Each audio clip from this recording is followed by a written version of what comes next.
My name is Margaret. I am 72 years old, speaking to you right now from the state of Texas, USA. Before I even start this story, I want to beg you, my dear viewers, to please subscribe to my channel, like this video, and click the notification button so you won't miss the next chapter of my story. And before I go on, tell me from which part of the country you are watching from, because I always love to know who is listening to me and where you are from.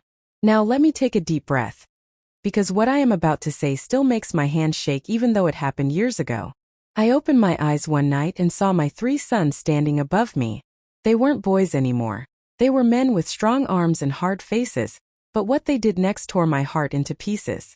They were not alone.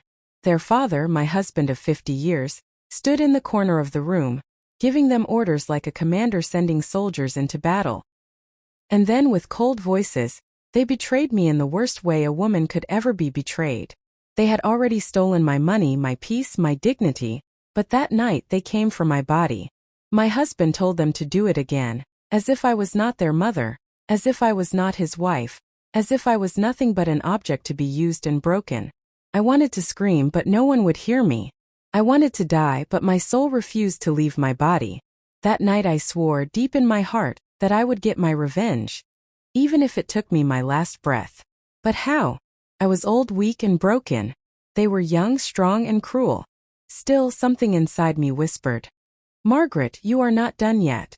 You will make them pay." And right there, as I lay on that cold bed, with my family destroying me, I began to plan. I began to remember everything they had ever done to me. The lies, the insults, the betrayals. This was not the beginning of their wickedness, oh no. This was only the highest peak of it. They had been breaking me little by little for years. Let me take you back so you can understand how it all started. When I first met my husband, Charles, he was the most charming man in the world. He had strong hands, a smile that could melt any heart, and words that sounded like honey. I was only 19 then, young and full of dreams, and I believed he was my prince. I never imagined that one day, that same man would stand in the corner of a room and force our own children to destroy me. Our marriage began with love, or at least I thought it was love. He worked as a mechanic in a small garage, and I was a waitress in a diner. We didn't have much, but we had each other. Or so I thought. In those early days, Charles was gentle. He would bring me flowers, even if they were only wild ones he picked from the roadside.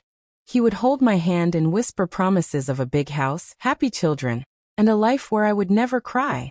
I wanted to believe him. I did believe him. But the first crack in the glass showed itself on our wedding night. He drank too much, and when I tried to stop him, he slapped me across the face. He laughed afterwards, saying, "A man has to teach his woman who is in charge." I should have run then. I should have listened to the voice in my head that whispered, "Margaret, this is not love." But I stayed because I was young and because I thought love meant suffering. Our first son, David, was born a year later. Then came James and then Michael. I thought children would change Charles, soften his heart, make him the man I first saw in the garage. But instead, the more children we had, the harder he became. He ruled the house like a king, and he taught the boys to obey him without question. First it was little things. He would shout at me for cooking too much salt in the food. He would call me lazy if I sat down to rest. He would tell the boys, "Don't listen to your mother, she's weak. A man must be strong." And little by little, my sons began to change too. They stopped looking at me like a mother. They started looking at me like Charles looked at me, with disrespect. If I told them to help me wash dishes, they would laugh. If I asked them to clean their room, they would say, "Father said we don't have to." I was losing them, one by one. But the worst part? Charles began filling their ears with poison. He told them I was worthless, that I was nothing without him. He told them, "Your mother has no mind of her own. She should thank me every day that I keep her under this roof." And like little soldiers, they believed him. I tried to fight back. I tried to show them love, to hold them close, to tell them stories at night. But Charles always found a way to interrupt. He would drag them outside, show them how to fight, how to drink, how to gamble. He turned my sweet boys into his shadows. Years passed like that. And then slowly, I realized something chilling. They didn't just obey their father. They began to enjoy watching me suffer. If I dropped a plate and it broke, they would laugh. If I cried, they would roll their eyes. If I begged Charles to stop beating me, they would stand beside him, nodding as if I deserved it. The woman who gave them life had become their enemy. And it all led to that night. The night when Charles pushed the last boundary. The night when my sons crossed the line that should never be crossed. As I lay there broken and humiliated, a thought entered my mind like a spark of lightning. They think I am weak. They think I am powerless. But they are wrong. They don't know what an old woman with a wounded heart can do. That was the night my revenge was born. But revenge doesn't grow overnight. It needs patience. It needs time. And above all, it needs a plan. And so I began. The first step was to pretend. I wiped my tears, forced my lips into a smile, and acted as though nothing had happened. I cooked their meals. I washed their clothes. I greeted them kindly. I pretended to be broken, while inside, I was sharper than a knife. What they didn't know was that every smile I gave them was a seed of revenge. Every meal I served was a step toward their downfall. Every quiet night I spent lying awake was another page in the book of justice I was writing in my mind. I was waiting for the right moment. And then one day, that moment came. It was a quiet afternoon. The sun was hot, and the boys were outside drinking beer with their father. I was cleaning the kitchen when I heard them talking. They didn't know I was listening. And what I heard that day made my blood turn to ice. They were not only planning to ruin me further, they were planning something so evil, so final, that I knew if I didn't act soon, I would not live to see another week. That was the day I realized my revenge could not wait any longer. That was the day the game began. I was wiping the counter in the kitchen, my hands trembling because I could hear Charles and the boys sitting outside under the shade of the oak tree. They had bottles of beer in their hands, and their laughter floated through the open window. At first, it was just the sound of drunken men talking nonsense. But then, their words cut into me like a knife. "Father," I heard David, my oldest son, say, "we can't keep her forever. She's useless now. She eats, but she doesn't earn. People in town already laugh at us, saying we are carrying dead weight." My chest tightened, and I froze where I stood. Then James spoke. "Maybe it's time we finish it. We've taken everything from her already. What else is left?" And then Michael, my youngest, laughed. "We should make it a game. Something we can all enjoy. Then, when she's broken for good, we'll be rid of her. Who's going to miss an old woman anyway?" I pressed my hand against my mouth to keep from crying out. My own flesh and blood were planning my end, but it was Charles's voice that silenced the world around me. "Not yet," he said. "She still has her pension money. Every month it comes in. I want that money in my hands before she goes anywhere. When I'm done with her, you'll all do what I tell you. And then we'll bury her where nobody will ever find her." The sound of their laughter after those words still rings in my ears like the echo of demons.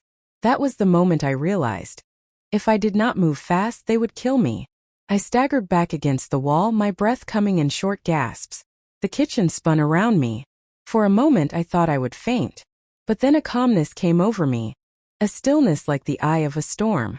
I whispered to myself, "Margaret, if they are planning to bury you, then you must be the one holding the shovel first." That night, when the house grew quiet, I sat in the dark and began to plan. I was old, yes.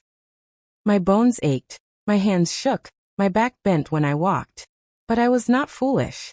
I had lived long enough to know that the smartest person is not the one with the strongest arms, but the one with the sharpest mind. I thought of all the things they had taken from me. My youth, my happiness, my dignity. And now they wanted my life. If they believed I was weak, then I would use that belief as my weapon. I would pretend to be the fragile, broken mother they thought I was. And while they underestimated me, I would prepare my revenge. The first thing I needed was an ally. There was a young woman in town named Clara. She worked at the grocery store where I sometimes bought flour and rice. She always smiled at me and asked how I was doing. Once, when Charles shouted at me in the store, Clara touched my hand and whispered, "You don't deserve that." I didn't know if I could trust her, but I knew one thing. I could not fight this battle alone. So the next morning, I put on my thick glasses, grabbed my basket, and walked to town, pretending like everything was normal. Charles didn't notice. He was too busy drinking with the boys. At the grocery store, I found Clara stacking cans on a shelf. I leaned closer and whispered, "Can I talk to you outside?" She looked at me strangely, but she followed. Behind the store, I grabbed her hand, my eyes wet with tears, and I said, "Clara, they want to kill me. My husband and my sons. I need your help." Her eyes widened in shock. "What are you saying?" "I'm telling you the truth," I whispered. "They're planning it. If I stay quiet, I will not live to see next month." For a long moment, she just stared at me, her lips pressed together. Then she nodded slowly. "I believe you." It was like a light of hope breaking through the dark clouds. From that day, Clara became my secret helper. She would bring me little things I might need. Aspirin for my pain, matches, a small pocket knife, even a tiny bottle of poison she said farmers used for rats. She whispered, "You must be careful, Mama. Don't let them suspect anything. Play weak. Let them think you are already dead inside." And that's exactly what I did. Back at the house, I bowed my head and shuffled my feet like a tired old woman. I cooked their meals, cleaned their clothes, and smiled faintly when they insulted me. I became invisible in my own home. But inside, my heart burned like fire. Weeks passed, and with each passing day, my plan grew sharper. I watched them closely. I studied their habits. I knew when Charles drank the most, when David snored the loudest, when James went to town, when Michael sat on the porch smoking. They thought I was harmless, but I was taking notes in my head, writing every detail like a soldier preparing for war. And then one evening, the chance came. Charles had drunk himself into a stupor. He lay sprawled across the couch, his snores shaking the walls. The boys were outside laughing, their voices thick with beer. I crept into the kitchen and pulled open the drawer where I had hidden the little bottle Clara gave me. My hand shook, but my heart was steady. I looked at the poison and I whispered, "This is justice." I poured a tiny drop into Charles's half-empty bottle of whiskey. Just enough to make him weak. Not enough to kill. Not yet. Because I didn't want him dead quickly. I wanted him to suffer. That night, when Charles lifted the bottle to his lips, I watched from the corner of the room. He gulped, smacked his lips, and frowned. "Tastes strange," he muttered. The boys laughed. "You're just too drunk, Father." He kept drinking. An hour later, he began to cough. Then he clutched his stomach, groaning. Sweat poured down his face, and he stumbled to his feet. What's happening to me?" he gasped. I lowered my eyes and whispered so softly no one could hear. "The beginning of your punishment." But I didn't stop there. Because I knew if I only touched Charles, the boys would grow suspicious. I had to deal with them too. And I had to do it carefully, one by one. The first was David. He was the one who always spoke the boldest, the one who called me useless to my face. He had the arrogance of being the eldest son, believing he was his father's second shadow. And so one night, when he left his boots by the door, I slipped a sharp tack inside one of them. A small trick, yes, but when he shoved his foot in the next morning and screamed in pain, I smiled to myself. He thought it was an accident, but I knew it was only the beginning. Little things, one after the other. I cut tiny holes in James's shirts so he would think rats were chewing his clothes. I moved Michael's lighter so he would think he lost it. I made them suspicious of each other, planting little seeds of mistrust. They began to argue more. Small fights at first. Then louder, uglier. And all the while, Charles grew weaker. He coughed, sweated, and complained of pain in his belly. But he was too proud to see a doctor. I smiled every night, knowing the poison was doing its quiet work. But then, one night, something happened that I had not expected. As I was about to slip another drop into Charles's bottle, a shadow appeared in the kitchen doorway. It was Michael. His eyes narrowed as he looked at the bottle in my hand. And then slowly, a cruel smile spread across his face. "Mother," he whispered. "What are you doing?" Michael stood in the doorway, his eyes locked on me, and in my hand was the bottle of whiskey I had just laced with poison. My heart stopped for a second. My fingers trembled so badly I almost dropped it. "Mother," he said again, his voice low but dripping with a kind of cruel amusement. "What are you doing with Father's drink?" I froze. For a moment I thought of lying. I thought of saying, "Oh, I was just cleaning." But the way he stared at me, the way his lips curled into a smirk, told me he already knew. I set the bottle slowly on the counter and forced a weak smile. I was moving it, Michael. Your father left it lying around." He stepped closer, his boots heavy against the floorboards. His eyes gleamed like a predator that had cornered its prey. "Don't lie to me, Mother," he whispered. "I saw what you were doing. You put something in it. Didn't you?" My knees felt like they would collapse beneath me, but I could not show fear. Not now. So I looked him in the eyes and said, "And if I did?" That caught him off guard. His smirk faltered. He wasn't expecting me to be bold. He was used to me cowering, trembling, begging. But that night, I decided to let him see a piece of the fire that burned inside me. He tilted his head and laughed softly. "So it's true. Our sweet, helpless mother has claws after all. How interesting." My heart pounded in my chest. I knew this moment could destroy everything. If he told Charles or his brothers, my plan would end before it even began. So I said quickly, "Michael, listen to me. Your father is killing me slowly. He's poisoning your mind, turning you into his slaves. Don't you see it? If he lives, none of us will ever be free." He raised an eyebrow. "Free? I'm not the one chained, Mother. You are. And maybe you deserve it." His words stabbed me like knives, but I didn't let them break me. I stepped closer, lowering my voice. "Do you want to be his dog forever, Michael? Always following his orders? Never your own man? He doesn't care about you. None of you. He only cares about himself." For the first time, I saw a flicker of doubt in his eyes. Just a flicker, but it was there. He licked his lips, glanced at the bottle, then back at me. "So what do you want, Mother? You want me to keep your secret?" I nodded slowly. "Yes. Keep it. Help me. And maybe one day, you'll see I was right." Silence filled the kitchen. My heart thudded so loudly I thought it would give me away. And then Michael leaned closer, his breath hot against my ear, and whispered words that made my blood run cold. "I'll keep your secret, but only for a price." I pulled back, staring at him. "What do you mean?" His smile widened, wicked and cruel. "If you want me quiet, you'll give me something in return. You'll do what I say. Or else," he tapped the bottle with his finger, "I'll tell Father everything." I felt sick. My youngest son, the baby I once rocked to sleep, was blackmailing me. But I had no choice. Not yet. I lowered my eyes and whispered, "What do you want?" His grin was slow, deliberate. "You'll see, Mother. When the time comes, I'll collect."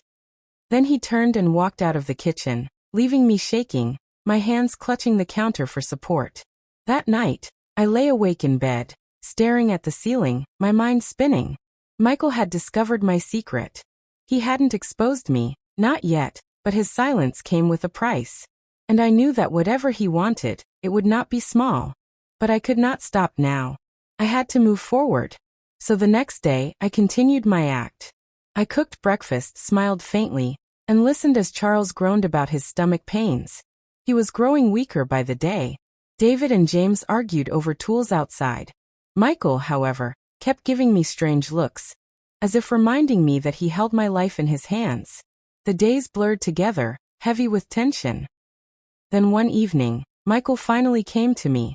He cornered me in the garden while I was hanging laundry. His eyes glittered in the moonlight, and his smile was that same cruel curve I had come to hate. "It's time to pay your price, Mother," he said softly.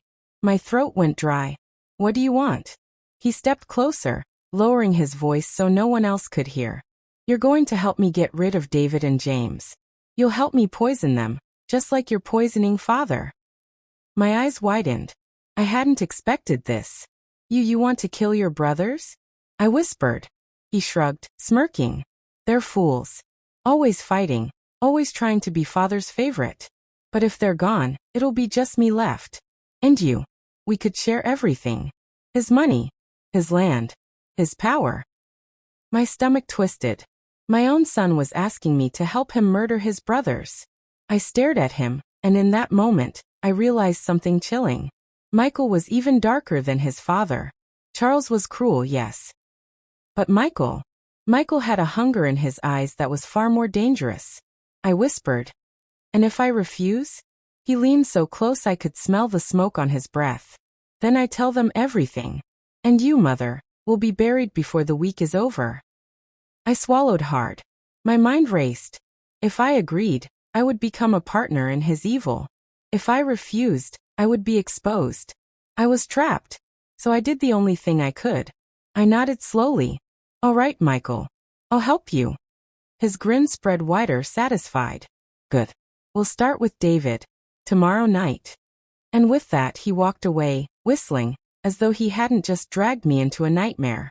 That night, I sat in my room, clutching my pillow, shaking from head to toe. My plan for revenge had taken a dangerous turn. I was no longer just fighting for justice. Now I was caught in a deadly game between my own sons. But even as fear clawed at me, a thought whispered in my mind. Maybe this is the way. Maybe I can use Michael's hunger against him. Maybe I can destroy them all with their own greed. The next day, I prepared. I moved through the house like a ghost, pretending to be the same broken mother they always saw. But inside, my heart was hard as stone. When evening came, Michael gave me a look from across the table. A signal. I slipped the tiny bottle into my apron pocket, my hands trembling. And just as I was about to pour the poison into David's cup, something happened that I had not planned for. The front door slammed open. And there stood a man none of us had seen in years. My blood froze.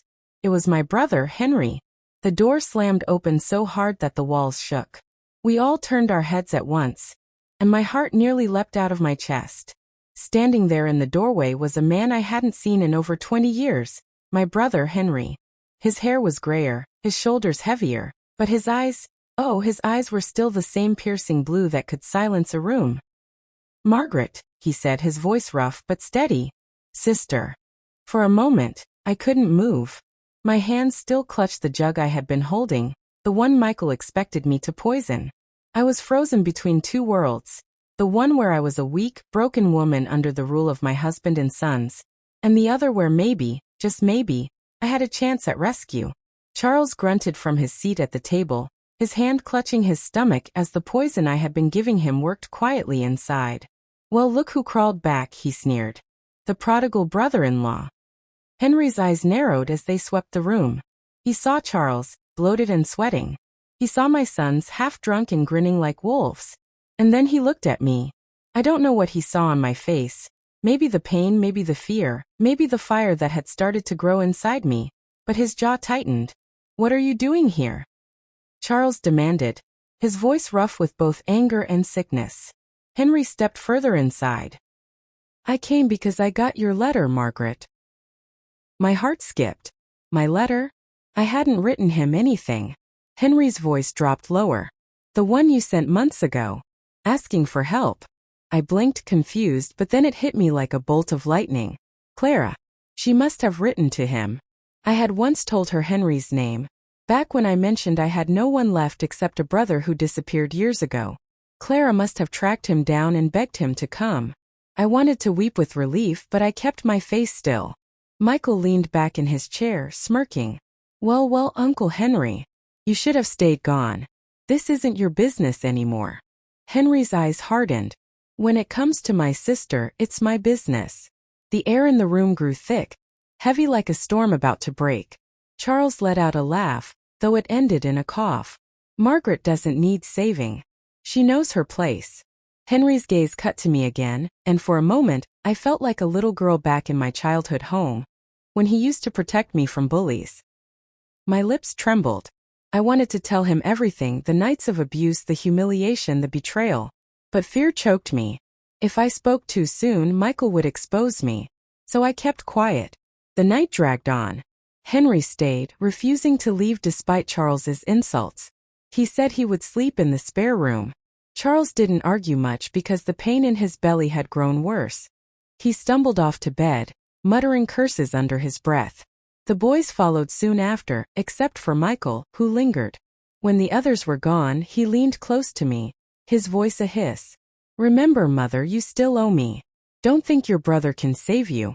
If you tell him anything, I'll ruin you. Then he walked away, leaving me trembling. That night I couldn't sleep. My brother was under the same roof, the first ray of hope I had seen in years, but I was trapped in Michael's blackmail.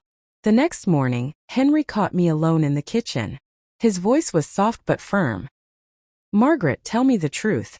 Why do you look so thin? Why are your eyes so tired? What's happening here?" Tears welled in my eyes, but I shook my head. I can't say." His hand tightened on mine. "You can. I came all this way because I knew something was wrong. Don't hide it from me." I opened my mouth, but before I could speak, Michael walked in. His eyes flicked between us and a cold smile touched his lips. He knew I was about to break. I quickly dropped my gaze and muttered, "It's nothing, Henry. I'm just old. That's all." Henry frowned but didn't push further. The days that followed were heavy with tension. Henry stayed close to me, watching everything. He saw how Charles barked orders. He saw how my sons disrespected me. He saw the bruises on my arms, though I tried to hide them. But he didn't yet know the full truth. And Michael never let me forget his hold over me. Every time I looked at Henry, Michael would smirk, a silent warning. One night, 3 days after Henry arrived, everything came crashing down. We were all at the dinner table. Charles was too weak to eat much. David and James were arguing as usual. Michael sat across from me, his eyes sharp. Henry watched the room like a hawk. And then Charles slammed his fist on the table. "Enough! I want silence." His voice cracked, and for the first time I saw fear in his eyes. His sickness was getting worse and he knew it. But then he looked at me, his face twisting in rage. "This is your fault, Margaret. You poisoned my sons against me. You made them weak. You've been a curse in this house since the day I married you." His words burned, but before I could answer, Henry stood. His voice was like thunder. "Don't you dare speak to her like that." The room went silent. My son stared in shock. Charles narrowed his eyes. "Or what?" Henry leaned forward, his fists clenched. "Or I'll put an end to you myself." The tension exploded like fire. David jumped to his feet. James grabbed a knife from the table. Michael smirked, enjoying the chaos. And then suddenly Charles staggered, clutching his stomach. He collapsed to the floor, groaning in pain, his face pale as death. Everyone froze. "Father!" David shouted. James dropped the knife and rushed to his side. Michael's eyes flicked to me, sharp and accusing. Henry looked from Charles to me, his face pale with realization. "Margaret, what did you do?" Charles had collapsed on the floor, his hands clutching his stomach, groaning like a wounded animal. His face turned pale and sweat dripped down his forehead. "Father!" David cried, dropping to his knees beside him. James panicked, shouting, "Get water! Somebody get water!" Michael didn't move. He just sat back in his chair, arms crossed, watching everything with cold amusement. His eyes kept flicking toward me, as if daring me to show any guilt. And Henry. My brother Henry stood frozen, his fists clenched, his eyes filled with suspicion. His voice was rough when he turned to me and asked, "Margaret, what did you do?" My heart pounded in my chest. The room spun around me. For a moment I couldn't breathe. I wanted to scream the truth, that Charles had poisoned my life for 50 years, that every bruise on my body was his doing, that the pain in my soul was carved by his hands. I wanted to tell Henry that I had finally decided to fight back, that I was not going to die quietly in this house of monsters. But Michael's stare held me like chains. If I confessed now, he would expose everything else, the bottle, the plan, the deal between us. So I shook my head quickly, forcing my voice to sound weak and confused. "I didn't do anything, Henry. He just fell." Henry's eyes searched mine, looking for the truth. I looked away. Meanwhile, Charles groaned louder. "Doctor," he gasped. "Call the doctor." But no one moved. David and James looked helpless. Michael chuckled softly, shaking his head. Henry grabbed his coat. "I'll go. I'll fetch the doctor." And with that, he stormed out into the night. The moment he was gone, silence fell.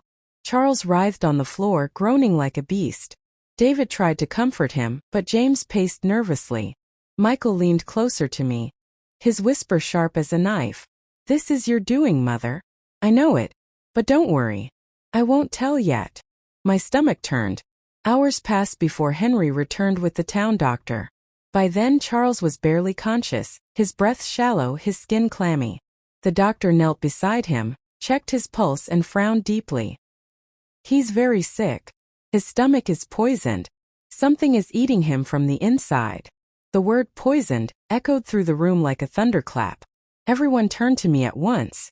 My breath caught in my throat. The doctor, unaware of the tension, continued. It may not be food. It could be alcohol, water, anything he's been taking regularly. He looked around. Does anyone know what he's been consuming? David quickly pointed to the whiskey bottle on the table. He drinks that every night. The doctor picked it up, sniffed it, and shook his head. I don't trust this. I'll take it with me. Panic exploded inside me. The whiskey was my weapon, my secret. If he tested it, the truth would come out. But before I could say anything, Michael stood, smiling. Yes, doctor, please take it. Make sure it's safe. He looked right at me as he said it, his grin mocking me. I felt my knees weaken. Charles was carried to his bed. The doctor gave him some herbs and said he would return in the morning. But when he left, the house was not the same anymore. Suspicion hung heavy in the air. David glared at me with narrowed eyes. James muttered under his breath, shaking his head. Michael smiled like a cat that had cornered a mouse. And Henry stayed quiet, but his gaze never left me. That night, I sat alone in my room trembling. My plan was unraveling faster than I expected. But I could not stop now. The next morning, Charles was weaker. His voice was faint, but his anger still burned. He pointed at me from his bed and whispered, She's the reason. Watch her. Don't trust her. David and James nodded. Henry clenched his fists. You've always blamed her for everything, he muttered. But Charles shook his head violently. She's dangerous. Dangerous. That word lit a fire in me. For 50 years, he had called me weak, useless, worthless. And now, at last, he called me dangerous. He was right. I was dangerous to him. The day dragged on. The doctor came back and took more samples. Michael followed him out, whispering something I couldn't hear. My stomach twisted. Was he plotting behind my back? That evening, Henry came to me again. He closed the door to my room and sat on the edge of the bed. His eyes were hard. Margaret, he said quietly, I don't believe Charles's sickness is an accident. And I don't believe you're telling me everything. But I need you to trust me. Tell me the truth. My lips trembled. I wanted to pour everything out. The abuse, the nights of terror, the betrayal of my own children. But the image of Michael's cruel smile stopped me. I whispered, I can't. Henry leaned closer. If you don't tell me, I can't help you. And if you're not careful, Margaret, they'll destroy you. Tears ran down my face, but I stayed silent. Henry left the room frustrated. And then, just as I thought the night would end, something happened that shook the whole house. Finger at me, his voice loud and sharp. She killed him. There was a loud crash from Charles's room. We all ran in. The whiskey bottle the doctor had taken was back, but it was shattered on the floor. Charles lay on the bed, his face twisted in horror, his lips moving soundlessly. His eyes rolled back, and then he went still. Dead. Everyone froze. And then Michael pointed his. Charles was lying still on the bed, his lifeless eyes staring at the ceiling. The broken whiskey bottle lay in pieces on the floor, sharp shards glistening in the lamplight. Michael's voice rang out like a whip. She killed him. His words cut the silence in two. David gasped and stumbled back. James's jaw dropped. Henry's fists clenched at his sides. And I felt the whole world tilt beneath me. No, I cried, my voice breaking. I didn't. But Michael stepped closer, his finger jabbing the air at me. You poisoned him, Mother. Don't lie. You've been feeding him every night, haven't you? Who else could it be? David's face twisted with anger. Is that true? James muttered under his breath. I knew something wasn't right. Henry raised his voice, his tone firm and steady. Stop. Nobody is going to accuse my sister without proof. Michael laughed darkly. Proof? The proof is lying right there, Henry. He's dead, and she was the one closest to him. My knees felt weak. I gripped the bedpost to stop myself from falling.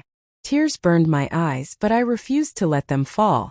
For 50 years Charles had controlled me. For 50 years I had been silent.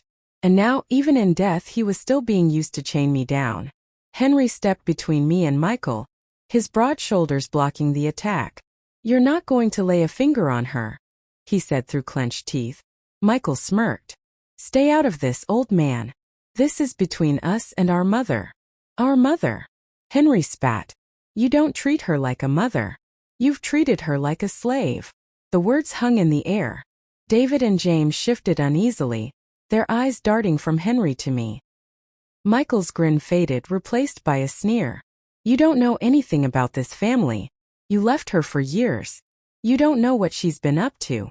Henry's jaw tightened, but he didn't move. The tension was too much. My chest ached. My breath came in short gasps. I whispered, "Please stop." But no one stopped. David suddenly pointed at me. "If she killed father, she has to pay." James nodded slowly, his eyes clouded with confusion. Maybe she really did. My heart broke in that moment. My own children, the same ones I carried in my womb, the same ones I raised with my bare hands, were looking at me like I was nothing more than a murderer. Henry roared. "Enough!" The sound silenced the room. His voice shook the walls. "Charles is dead, yes. But don't you dare turn this on Margaret without the truth. If she wanted him dead, she had every right after what he did to her." Everyone froze. The words slipped out before Henry realized, and now they hung in the air like smoke. David frowned. "What do you mean, after what he did to her?" James's eyes narrowed. "What are you talking about, Uncle?" Michael's lips curved into a wicked smile. He leaned against the wall and whispered, "Go on, Uncle. Tell them. Tell them what kind of woman our mother really is." I felt my throat close. My secret, the one I had carried for years, the one that bound me in chains of shame, was about to be dragged into the light. Henry turned to me, his eyes soft now. "Margaret, you can't hide it anymore. They have to know." My hands trembled. My mouth opened. My heart raced. I knew the moment had come. The moment when the truth of what my husband and my own sons had done to me would shatter everything. I took a deep breath. But before the words could leave my mouth, a loud knock shook the front door.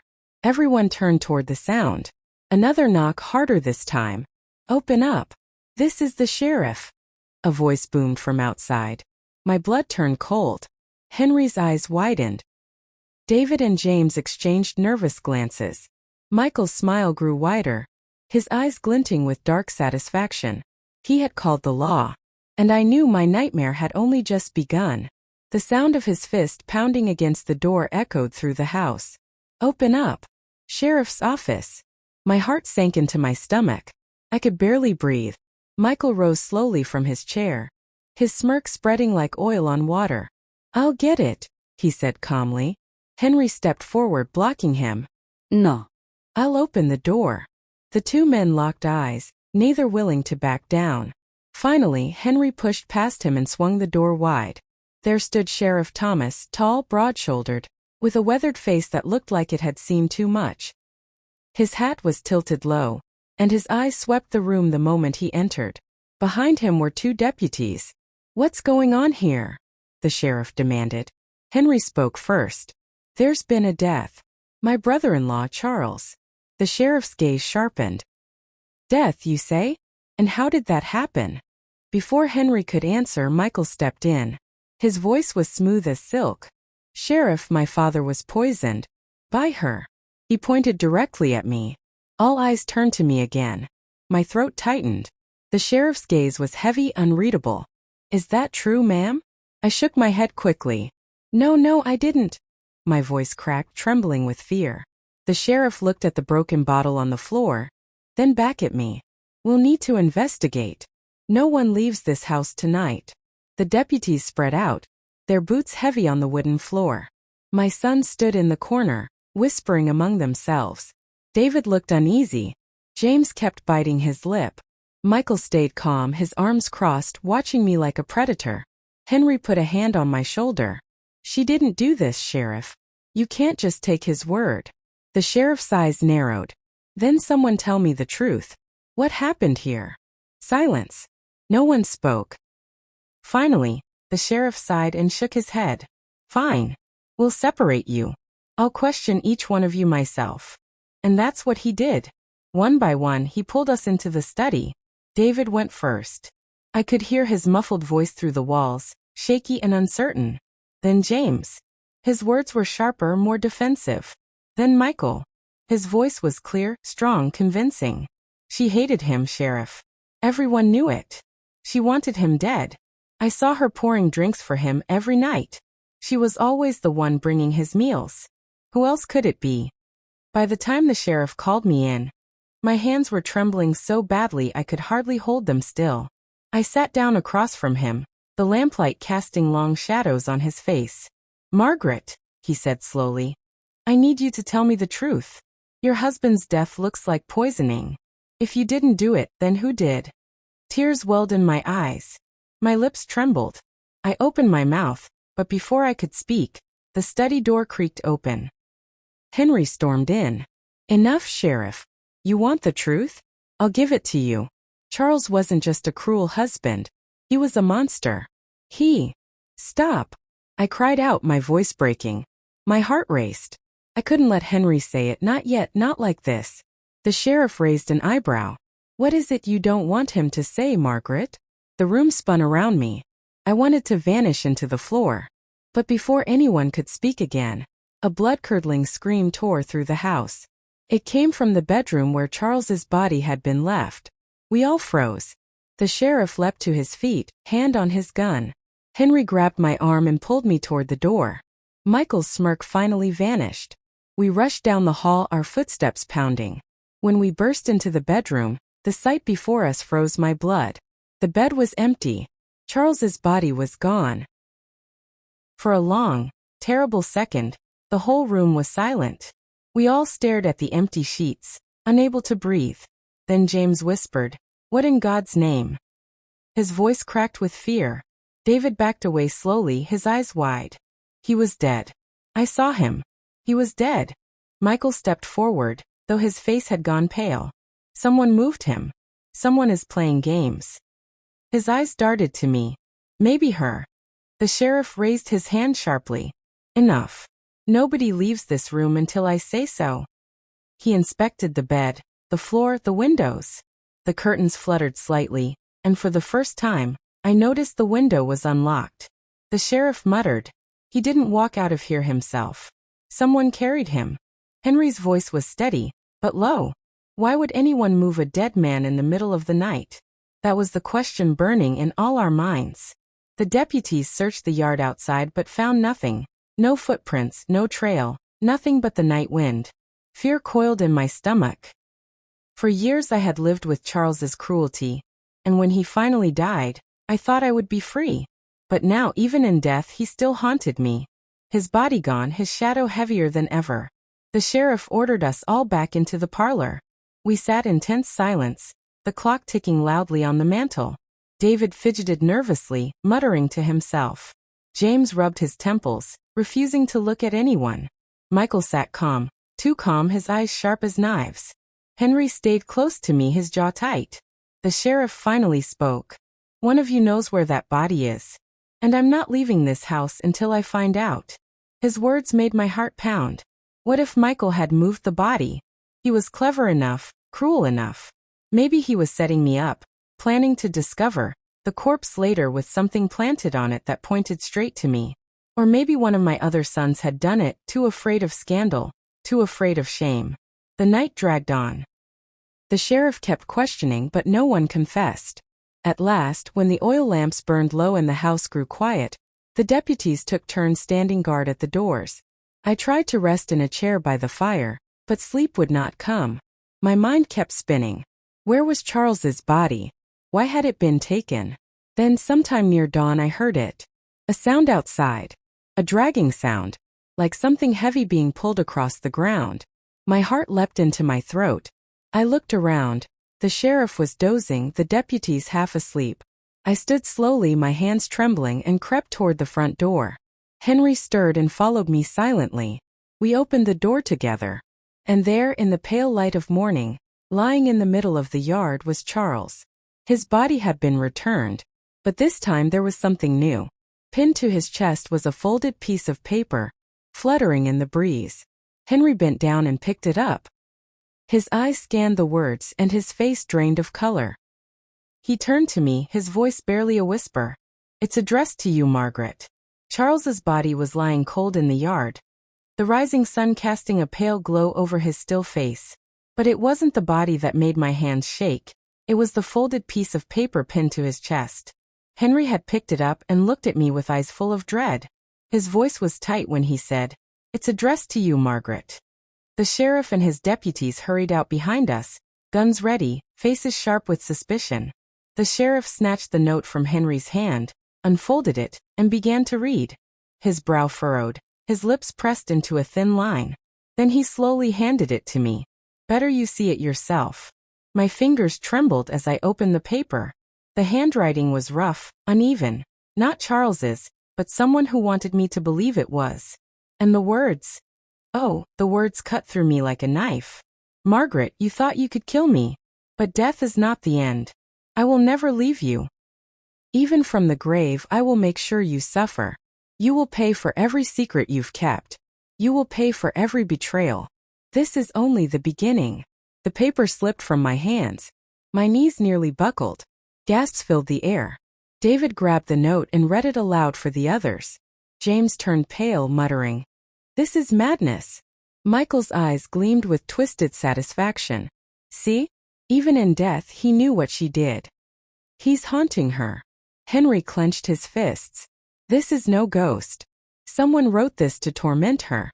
Someone in this house." The sheriff's face was grim. "He's right. And until I find out who, no one leaves." The body was carried back inside, locked in the study for safekeeping. The letter was sealed in the sheriff's pocket. But the damage had already been done. My sons looked at me with suspicion and fear. Henry stayed close, but even he could not hide the doubt in his eyes. Michael, meanwhile, seemed to grow stronger, feeding on my terror like it was food. The day crawled by in heavy silence. Every sound, the creak of the floorboards, the rustle of the curtains, made me jump. I felt like the walls themselves were watching me. By evening, the sheriff decided to guard the body personally. He sat in the study, gun at his side, his deputies outside the doors. The rest of us gathered in the parlor. The fire crackled, but no one spoke. My sons avoided my eyes. Henry tried to reassure me with a gentle squeeze of my hand, but his face was clouded. Then Michael broke the silence. His voice was smooth, almost playful. "Tell me, Mother. What secrets is Father talking about?" The words hit me like a blow. David and James looked up sharply. "What secrets?" James asked. Michael leaned back, smirking. "Oh, she has them.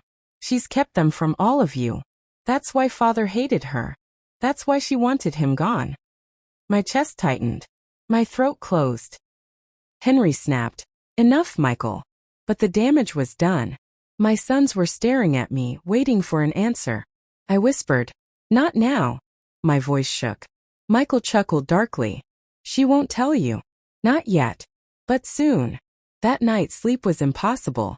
I lay awake staring at the ceiling, listening to every creak of the house. Sometime after midnight, I heard footsteps outside my door. Slow, heavy footsteps. I held my breath. The steps stopped right outside. Then, soft as a whisper, came a voice. "Mother." It was Michael. I sat up, my heart racing. "What do you want?" I whispered back. Silence. Then, closer this time, his voice slipped under the crack of the door. "If you don't tell them the truth, I will." My blood ran cold. And then the floor creaked again. But this time it wasn't just footsteps. It was dragging. The sound of something heavy being pulled through the hallway. Henry burst into my room, his eyes wide. "Margaret, come quick," he cried. I followed him into the hall. And there, lying at the top of the staircase, was Charles's body again. But this time, his mouth had been forced open. And inside was another letter. Charles's body was lying at the top of the staircase, stiff and pale, but now even more grotesque. His mouth had been pried open, and stuffed inside was another folded piece of paper. The sheriff, Henry, and my son stood frozen. None of us dared move for a long, choking moment.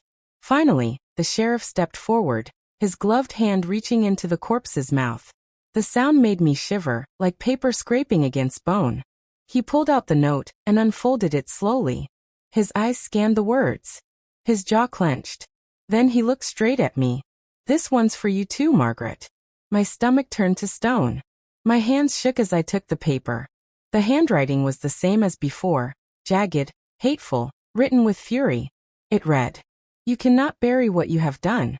You cannot run from what you are. The truth will crawl out of your mouth if you do not speak it yourself. Tell them what you did, Margaret. Or next, it will not be me lying in the dark. It will be you." The note slipped from my fingers. My whole body trembled. Michael smirked, his voice sharp as a blade. "Well, Mother, are you going to tell us? Or should I?" David swallowed hard. "Tell us what? What is going on here?" James's voice cracked. "Mother, please, what are these letters talking about?" Henry gripped my arm, his voice urgent but gentle. "Margaret, you have to say it. If you keep silent, they'll twist this against you." My heart pounded in my chest. The walls seemed to close in. The firelight flickered across the pale, twisted face of my dead husband, and the eyes of my living sons, 3 pairs all burning into me. For years, I had carried the shame in silence. For years, I had hidden the truth, believing no one would ever understand. But now the truth was clawing its way out, letter by letter, corpse by corpse. I closed my eyes, tears sliding down my cheeks. My lips parted. My voice came out weak, but it carried through the room. "The night you think your father was strongest, the night you believe he proved himself as a man, was the night he destroyed me." The room went still. My sons stared, uncomprehending. Henry bowed his head, his fists trembling. I forced the words out, my chest heaving. "Your father made you do things. To me. Things a mother should never endure from her children. And when I cried, he made you do it again." The silence shattered. David stumbled back, his face twisting in horror. "No, no, that's not true." James dropped into a chair, his hands clawing at his head. "God, no, oh God." Michael, though, only smiled wider. "Finally. There it is. The truth. I told you all she was rotten. And now she's admitted it herself." "Rotten?" Henry barked. His voice thundered through the house. "She was a victim, Michael. Do you hear me? A victim." The sheriff's face was grave, his eyes sharp on each of us. "I've heard enough to know there's sickness in this house. A sickness that started with your father." But before anyone could answer, the lamps flickered. A cold gust swept through the house, and from upstairs came a sound, a dragging sound, slow and steady. Footsteps. Heavy footsteps. We all turned our heads toward the staircase. And there, at the top of the stairs where the corpse had been found, stood a figure. Tall. Broad-shouldered. Charles. But his skin was gray, his mouth twisted, his dead eyes staring down at us. He moved. One step down the stairs. Another. Dragging, groaning, coming toward us. I clutched Henry's arm, my scream trapped in my throat. "Now, you may think my story ended the night I burned Charles's body to ashes. But endings are not so simple, are they? Evil does not always die in the fire. Sometimes it hides in the smoke." The morning after the blaze, the sheriff returned with papers. He told me Charles's death would be ruled suspicious, that I would stand trial for poisoning him and setting fire to his corpse. My stomach dropped, but I was ready. I thought the worst was over. But then he pulled out something else. A sealed envelope. It had been found in Charles's desk, one the fire hadn't touched. "Margaret," the sheriff said, handing it to me. "This was addressed to you." My hands trembled as I broke the wax seal.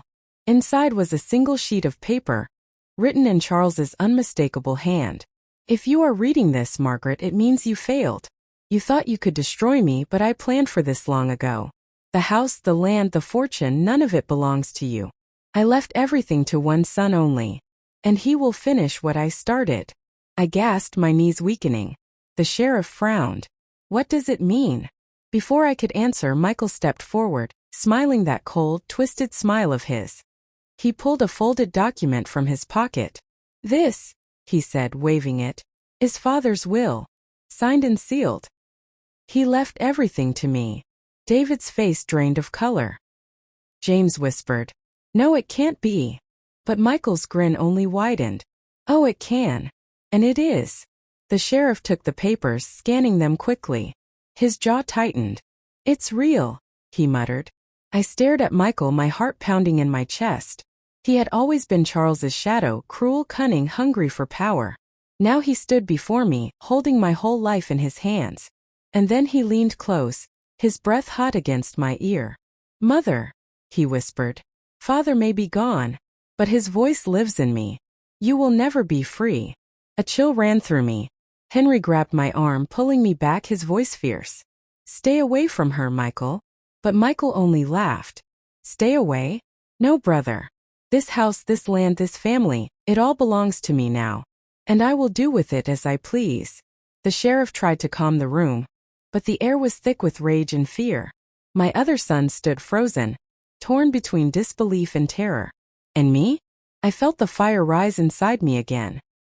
The fire that had burned Charles to ash. Because I knew in that moment, the true battle had only just begun. And Michael, my own son, was now my greatest enemy. Michael wasted no time after declaring himself the heir. That very night, he began giving orders as if the sheriff, his brothers, and I were his servants. He told David and James to pack Charles's study, saying the house now belonged to him. He even told me I would need his permission if I wanted to remain under this roof. The sheriff tried to interfere. The will must be verified in court, he said firmly. Until then, nothing changes. But Michael only smiled with that sly, dangerous look in his eyes. Court or no court, this house was built by Father. And now it is mine. You can't take it from me. His words echoed through my chest like a hammer.